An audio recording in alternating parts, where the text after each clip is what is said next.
Graça e paz, meus amados. Graça e paz, meus amados. Boa noite a todos. Sejam bem-vindos, todos aqueles que estão aqui presentes na casa do Senhor, como aqueles também que estão nos acompanhando pelo nosso canal do YouTube. Meus amados, graças a Deus, Deus tem nos permitido e tem nos falado por meio dos louvores, e neste momento reservou esse momento para que a gente venha falar um pouco mais também por meio da palavra de Deus. Meus amados, nós estamos com um tema que é o Divina Direção. Nosso pastor já iniciou esse tema e nos trouxe essa responsabilidade para dar seguimento. Divina Direção, nós temos o texto bíblico como texto base em Salmos, no capítulo 25, a partir do verso 4 e 5, que nos diz: mostra-me, Senhor, os teus caminhos, ensina-me as tuas veredas, guia-me com a tua verdade e ensina-me, pois tu és Deus, meu Salvador, e a minha esperança está em ti o tempo todo. Eu tive a liberdade, meus irmãos, quando a gente reflete, estuda um pouco sobre esse tema, sobre essas duas palavras, divina direção. Eu tomei a liberdade de trazer um conceito. Existem muitos conceitos sobre esta frase, e eu trouxe nessa noite esse conceito: Deus nos conduz ao caminho certo, conforme a sua vontade revelada. Porém, quando a gente fala sobre divina direção, vem à nossa mente um dilema. E é um dilema que a gente sempre questiona, porque em nossas vidas, principalmente nos dias de hoje, tem momentos que... E quando Deus não revela? Deus, Ele revela. Divina direção seria aquilo que Deus transmite a sua palavra de forma revelada. Mas tem momento em nossas vidas que... E quando Deus não revela? Quando o momento em que a direção não está muito clara? Qual o momento em nossas vidas, e eu tenho certeza que todos, se não estão passando nesse momento, o caminho que a gente tem, que a gente tanto procura, os projetos, todas as formas da gente encontrar aquilo que Deus quer falar conosco, aquilo que a gente sabe que é a vontade de Deus. Só que muitas vezes a vontade de Deus não fica muito clara, não é um mapa onde a gente sabe, vira à esquerda, vira à direita, aí ao norte você vira, não é muito claro. Eu sei que muitas vezes nós temos uma intimidade, muitas vezes um pouco rasa, superficial. A gente lê a Bíblia, a gente estuda a Bíblia, nos inspiramos com homens, que eu gostaria de trazer alguns exemplos. Quando o céu fica em silêncio, quando a resposta não vem, e quando a porta não abre e a direção não chega. E nós temos homens de intimidade que inspiram, que normalmente quando a gente fala sobre direção divina, a gente que vem em nossa mente são homens de Deus, que Deus falava face a face, que Deus falava claramente em sua mente. Nós temos um personagem muito conhecido, Enoque, onde Gênesis, no capítulo 5, versículo 24, nos traz um relato de que ele caminhava com Deus. Eu fico imaginando Enoque andando com Deus, ele tinha uma intimidade de estar andando ao seu lado, e a gente fala sobre divina direção, mas além da direção, ele caminhava ao lado do Senhor. Eu fico imaginando quantas perguntas que ele fez, quantas perguntas e questionamentos que foram feitos, pelo fato dele estar caminhando com Deus. É um privilégio. Foi tão profunda essa intimidade que a Bíblia fala que ele foi um dos homens em que Deus tomou para si. Nós temos também Abraão. A gente conhece Abraão como o pai da fé. Mas também a Bíblia nos traz testemunhos sobre a vida de Abraão, que nos inspira, onde o profeta Isaías afirma, por meio da profecia, quando Deus fala a Israel, e Deus diz que Abraão era amigo dele. Deus afirma que Abraão, um testemunho dele, que ele era seu amigo. O apóstolo Tiago também diz e afirma, quando ele traz aquele relato sobre a vida de Abraão, e ele diz que Abraão era amigo de Deus. Da mesma forma, Josafá, quando ele ora ali, diante daquela guerra que estava Israel, o rei Josafá, ele, no momento da sua oração, na sua argumentação, ele fala: Senhor, nós somos filhos de Jacó, descendente do teu amigo Abraão. Nós temos Moisés, que a Bíblia nos traz um relato em que Miriam e Arão, questionando se Deus apenas falava com Moisés, Moisés decide se casar, contrariando a vontade de muitos que não gostaram muito dessa ideia. E aí Miriam e Arão conversando, e eles começam a questionar: será que Moisés acha que Deus fala somente com ele? Deus fala conosco também. Deus não fala contigo, Arão? Fala. Deus fala comigo também. E a Bíblia diz que Deus ouviu, escutou essa picuinha. E é interessante, quando a gente fala de intimidade, é interessante que nessa passagem, Deus, ele pessoalmente faz questão de testemunhar a amizade e a intimidade que ele tinha com Moisés, respaldando que de fato a vida de Moisés, em tudo, até com quem ele vai casar, Deus direciona. Deus escuta e fala: vocês três, ou seja, Moisés, Miriam e Arão, vão para o tabernáculo, preciso conversar com vocês. E eles entram, Deus desce, a Bíblia relata que Deus desce e fica à porta do tabernáculo, e chama Arão e Miriam: vem vocês dois aqui, eu preciso conversar com vocês. Nessa conversa Deus fala: de fato, eu separei profetas, de fato eu falo com vocês, seja por meio de sonhos, seja por meio de visões, mas com ele, eu falo face a face. Com ele, eu vou trazer dentro do tema, direciono de forma clara. Com ele, não tem enigmas. Com ele não tem sonhos. Ele contemplou a forma do Senhor, ou seja, numa linguagem mais contemporânea, é como se Moisés tivesse visto a silhueta diante da tamanha intimidade que ele tinha com Deus. Ele viu a silhueta de Deus, ele conversava face a face, ou seja, de boca a boca, ele ouvia a sua voz, Deus falava e Moisés ouvia claramente a voz de Deus. É muito inspiradora essa história.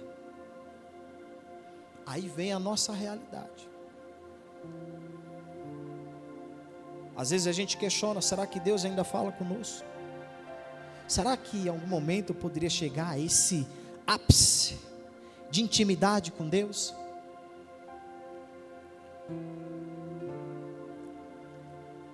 A busca humana por revelação imediata. Eu sei que a gente tem situações que a gente precisa tomar decisões rápidas. Tem momento em nossa vida que a gente gosta do já. Às vezes a gente parece as mães, onde dá uma ordem para o filho: já vou, é agora. Mas eu já vou agora. Mas com Deus não funciona dessa forma. Às vezes em nossas vidas a gente quer que aconteça no momento, a gente faz o plano, a gente desenha o projeto e a gente coloca metas. Isso é certo, é correto. Mas e quando não acontece? Vem a frustração. Quando não acontece conforme a nossa vontade, vem a decepção, porque não aconteceu de forma imediata. Aí Deus nos traz essa palavra em Salmos 46, parte A, e Ele nos diz: aqueitai-vos e sabei que eu sou Deus. Ele é poderoso, Ele sabe o que está fazendo, Ele sabe o que está falando, Ele sabe também quando Ele fica em silêncio, Ele sabe quando Ele não está falando, Ele sabe, Ele contempla tudo o que acontece, seja visivelmente, a olho nu, como também acontece espiritualmente. Ele sabe o que está acontecendo. A gente vê durante o ministério de Jesus, que Jesus estava ali, mas ele sabia que uma filha estava doente. Jesus sabia que determinado parente estava com alguma dificuldade, e onde ele estava, ou seja, Deus é onipotente, Ele é onisciente, Ele é onipresente, seja qual for o lugar que Ele esteja, como a Bíblia nos diz, que o Espírito Santo, Ele está em tudo, Ele preenche tudo, e nós sabemos que Deus não tem limitação, Deus não se limita a espaço. Deus, quando Ele libera uma palavra, seja qual for a distância e o lugar, seja no Japão, isso acontece. Jesus disse que passarão os céus e a terra, mas as minhas palavras permanecem para sempre. Deus liberou uma palavra, igreja. Eu sei, e você conhece, você tem um relacionamento com Deus, você sabe que Deus já falou contigo, você sabe que Deus já utilizou profetas para falar contigo, mas eu quero te dizer, meu irmão, que profeta passa, profecia quando é liberada, seja qual for o meio, a forma, mas eu quero te dizer que a maior garantia que Deus tem para as nossas vidas é a sua palavra. A palavra de Deus, ela permanece para sempre.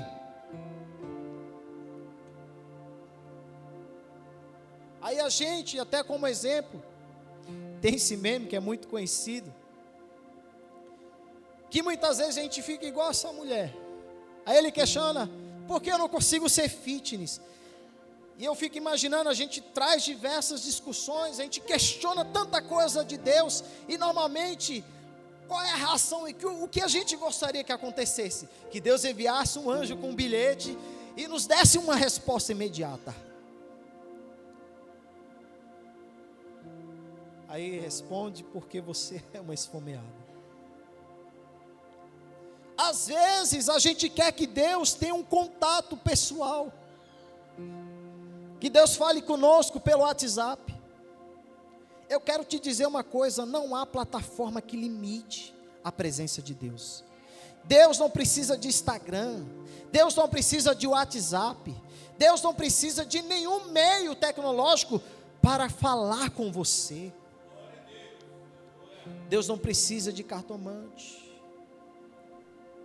Deus não precisa de cartas de tarô, Deus não precisa de adivinhadores,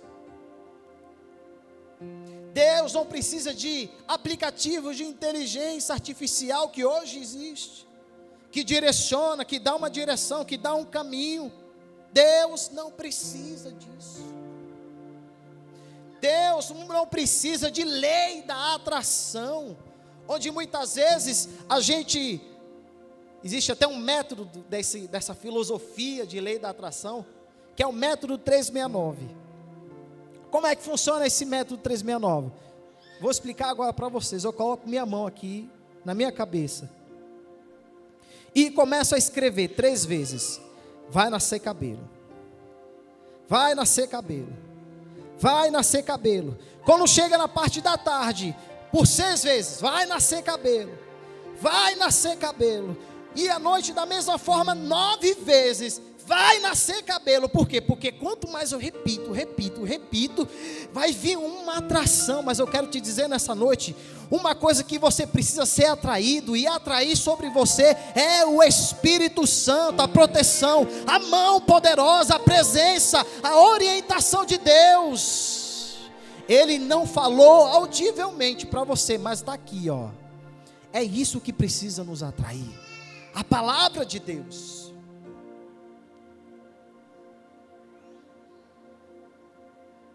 Quantas vezes, quando Deus fica em silêncio, uma das coisas, um dos indícios, no momento do silêncio de Deus em nossas vidas, quando não há uma direção clara, é a impaciência.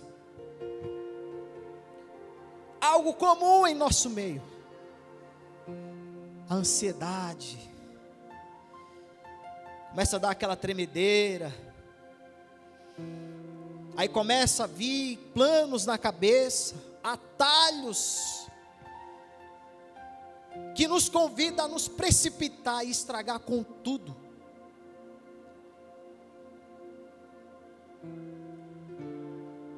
Aí nós temos essa passagem em 1 Samuel. Eu disse comigo: agora os filisteus vão me atacar, disse o rei Saul. E eu ainda não busquei o favor do Senhor, por isso me senti obrigado a oferecer o holocausto. Saul começou muito bem. Saul começou humilde. Estava procurando a jumenta do pai. Aí no momento de apresentá-lo, ele estava escondido ali nas bagagens.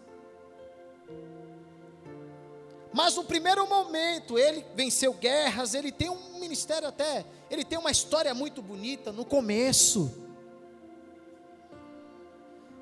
Mas como da mesma forma acontece em sua vida, você está ali, está acontecendo, está dando tudo certo. Olha, Deus está direcionando, Deus está falando. Aí chega o momento do silêncio. Tem um momento que Deus falava tanto, profetizava tantas coisas em minha vida, que quando chega o momento do silêncio, a gente começa a se abalar. A gente começa a ficar procurando aprovações como Saul procurava. Aprovações humanas. Procurando meios de resolver com a sua força, resolver com a sua inteligência, resolver com a sua própria cabeça. Mas eu quero te dizer, meu irmão, que você precisa da direção e da força, é de Deus. Deus é Deus que tem que te direcionar. É Deus é quem tem que te orientar. E essa passagem é muito conhecida, por quê? Porque quando ele presta um sacrifício, muitas vezes a gente precisa observar e tomar muito cuidado. Quando a gente nos precipita, a gente corre o risco de ocupar posições que não é nossa. Quando a gente se precipita por conta do silêncio de Deus, a gente corre o risco de tomar atitudes que não era para a gente tomar. Já havia sido liberada uma palavra, e Samuel disse: daqui 7 dias eu chego aí para prestar o sacrifício. Aí o que acontece? O inimigo começa a apertar, as pessoas que estão ao seu lado, as coisas começam a desmoronar. Aí Saul finalmente decide, falou: eu vou fazer esse holocausto. Foi o primeiro erro. Foi a partir daí que Deus começou a rejeitar Samuel, por conta de decisões precipitadas. Aí o que acontece? Deus libera uma palavra, desobedece. Aí o que acontece, meus irmãos? Deus não fala mais. Muitas vezes Deus não fala, sabe por quê?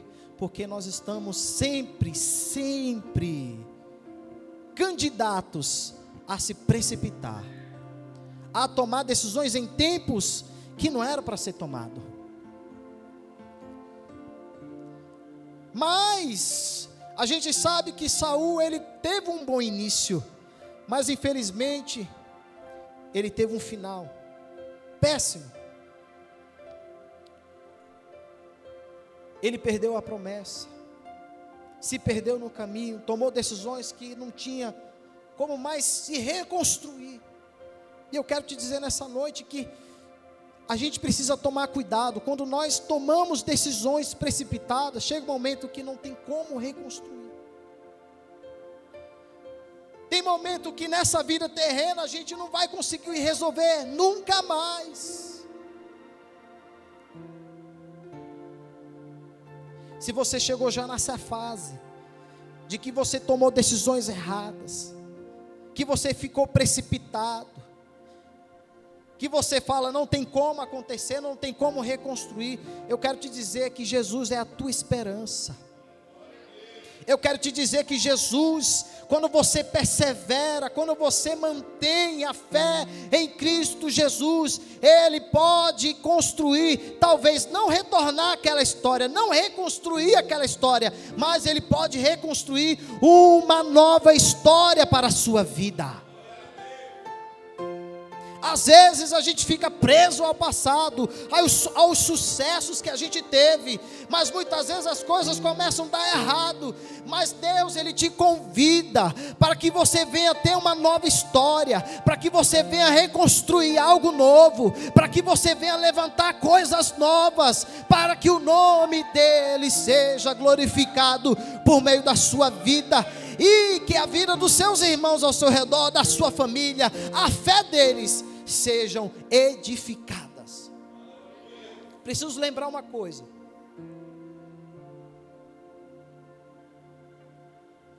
o principal propósito das nossas vidas aqui na terra não é você ser glorificado. O principal propósito para que as nossas vidas está aqui nessa terra, o principal propósito das nossas vidas é o nome dele ser glorificado. Você precisa entender que muitas coisas que você quer fazer, você precisa primeiramente julgar e dizer: vai glorificar Deus?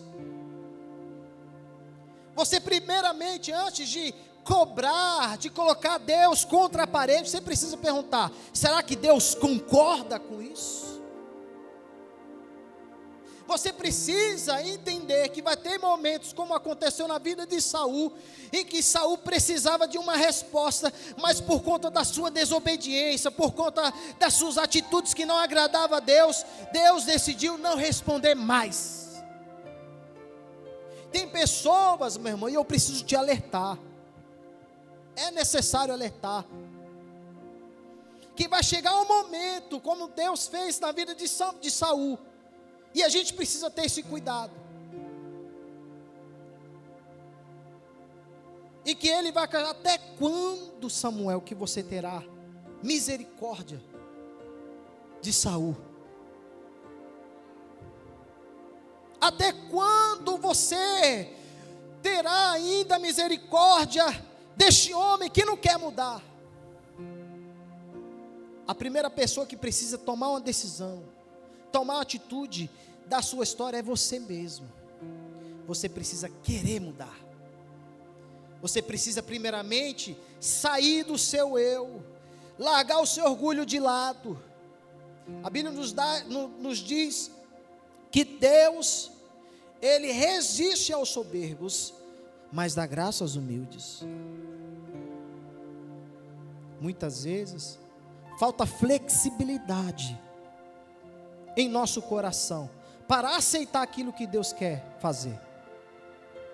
Muitas vezes a gente quer o final feliz, mas até o final feliz você já rejeita inicialmente, sabe o quê? A lapidação, a construção.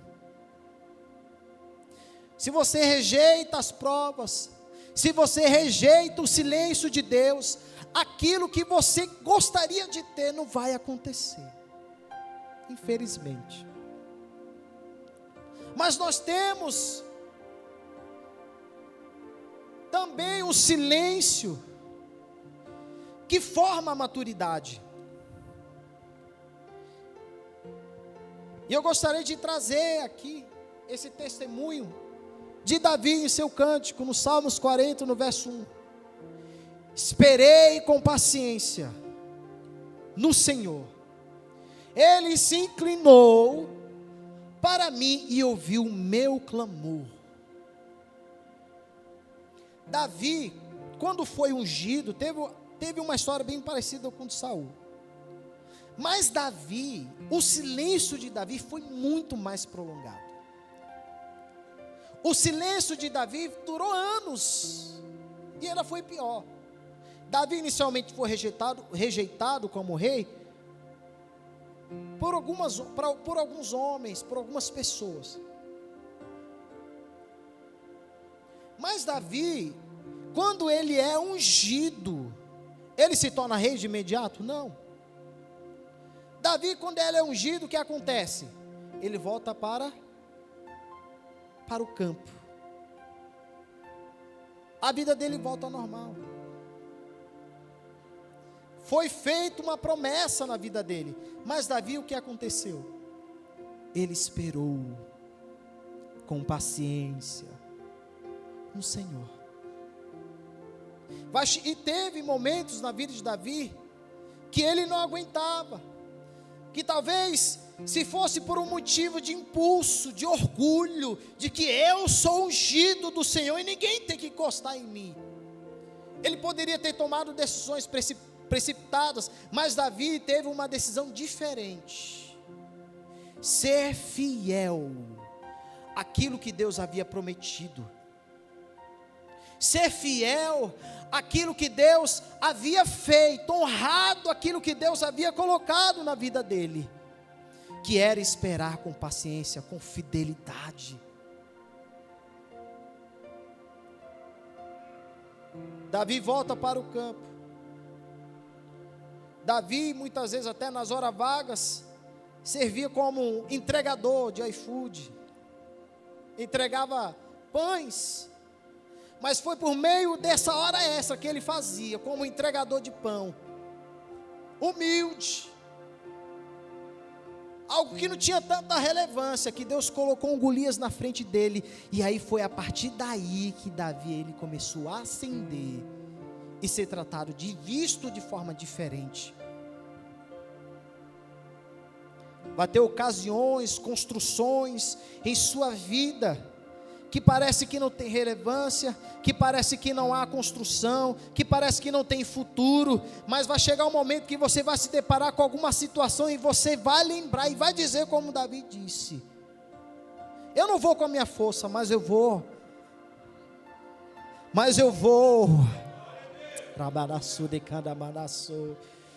eu não tenho força, eu não consigo derrubar você, mas eu tenho e vou diante de você, diante desses desafios, diante dessas lutas, em nome do Senhor dos Exércitos.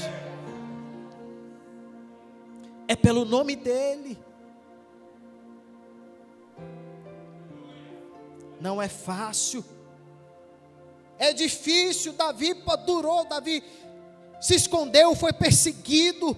Davi teve momentos em sua vida que ele teve que se fazer de louco para viver, senão morria.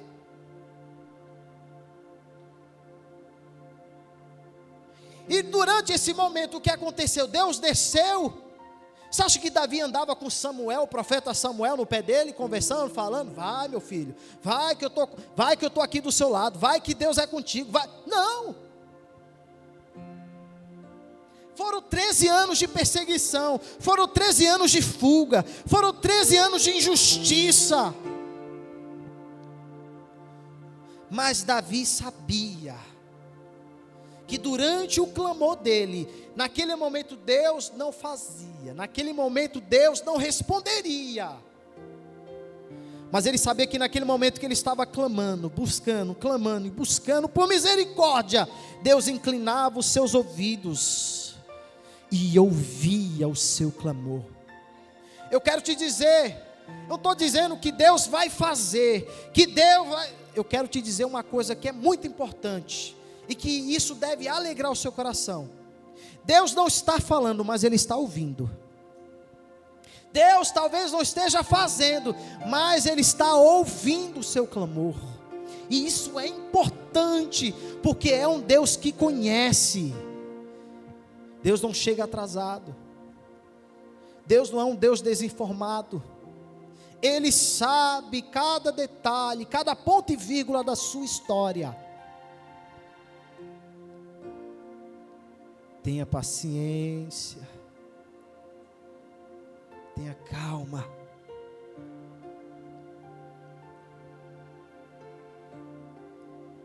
O que Deus está fazendo quando não revela? A gente fica imaginando, Deus está sentado no trono, os anjos louvando, dizendo santo, santo, santo. Será que Deus está no céu distraído? Será que Deus está no céu preocupado com alguma outra coisa, ou fazendo outra coisa? Mas Deus, Ele está trabalhando. Quando Deus não revela, é porque Deus está ouvindo, mesmo sem falar. Em Salmos 34, verso 17, ele diz: os justos clamam e o Senhor os ouve. O que Deus está fazendo quando não revela? Deus está aperfeiçoando caráter, que é algo muito importante. Você acha que Deus aceita qualquer sacrifício? Você acha que Deus aceita o seu coração de qualquer forma, de qualquer jeito?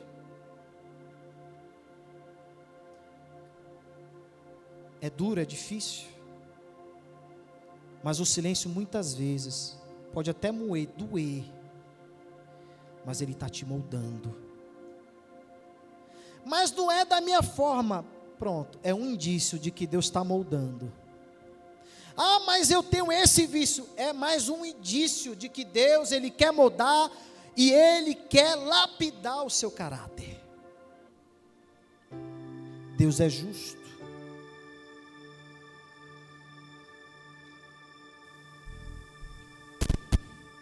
A tribulação produz perseverança, e a perseverança, caráter. Em Romanos, no capítulo 5, versículo 3 e o versículo 4.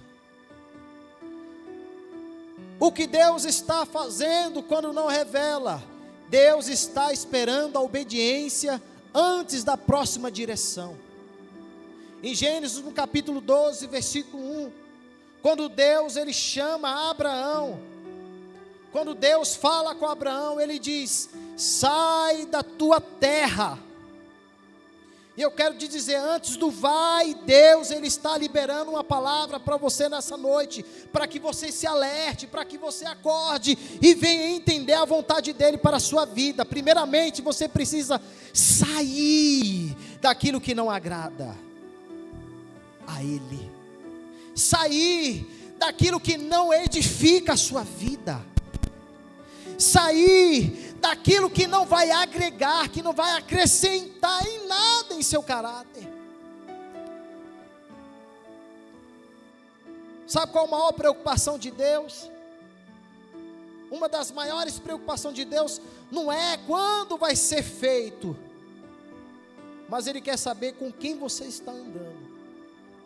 Ele quer saber qual é a sua atitude.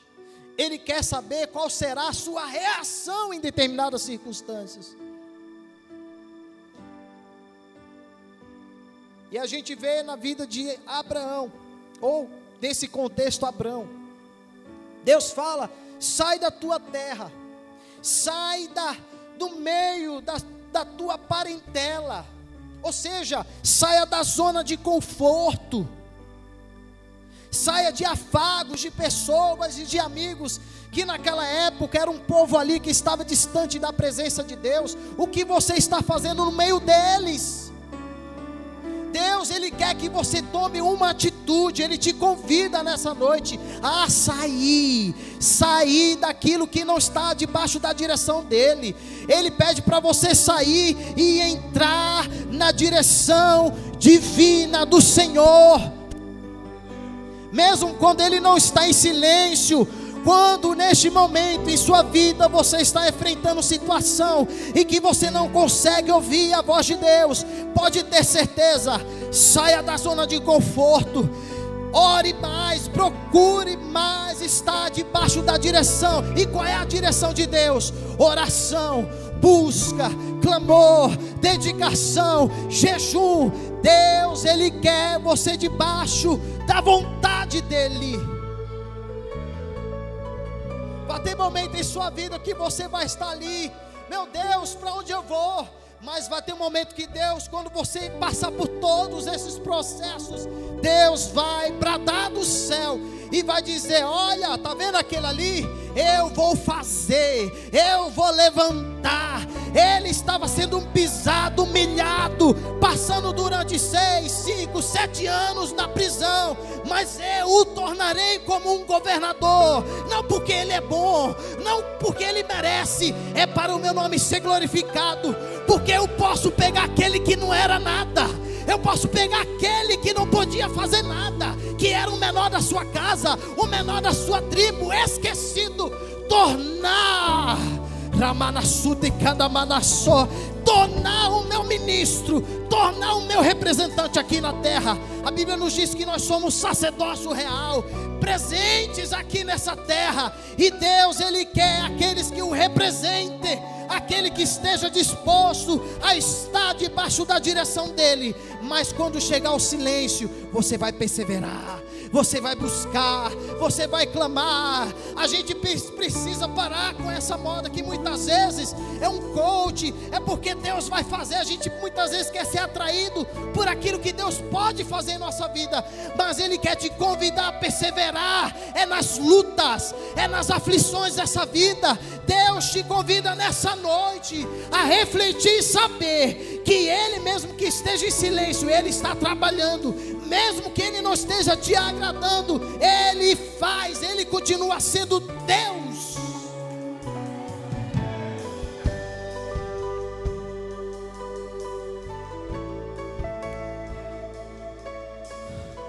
Ele continua sendo Deus.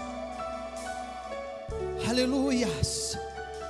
Ele é fiel para cumprir aquilo que Ele fala. Ele tem poder para fazer. Aleluias. Aleluias. Aleluias. Palavra dura, é difícil ouvir, mas Ele está falando nessa noite.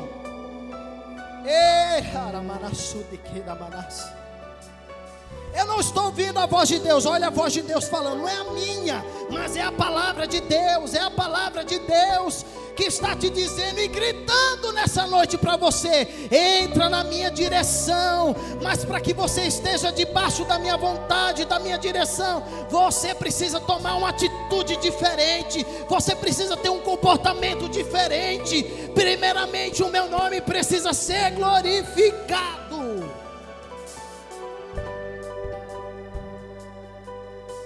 Aleluias. Quem está disposto a enfrentar o silêncio de Deus? Eu sei que essa mensagem naturalmente, quando a gente faz o apelo e diz: meu irmão, levanta a sua mão, quem quer aceitar o nome do Senhor Jesus Cristo, é uma mensagem que não é uma mensagem que muitas vezes nos afaga, muitas vezes não nos traz aquele conforto de que eu quero enfrentar isso.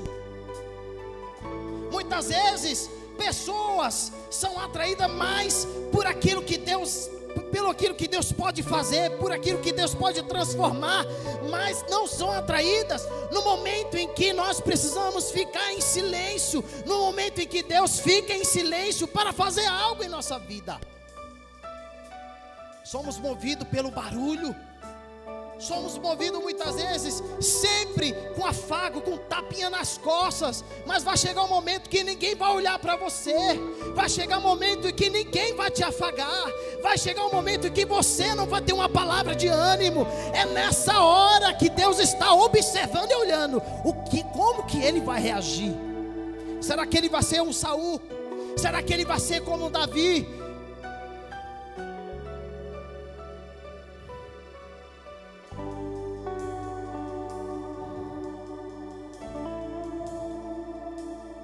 Por meio dessa palavra,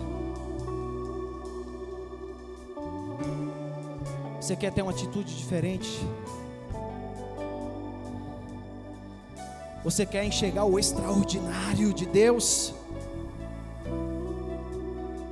Quem está disposto a enfrentar o silêncio? Quem está disposto a enfrentar o silêncio? Quem está disposto a sofrer injustiça? Quem está disposto a enfrentar circunstâncias que não são favoráveis? Mas eu quero te trazer uma palavra de ânimo. Cristo venceu. Ah, mas foi Cristo. Não, eu não estou dizendo que você é o protagonista da sua história.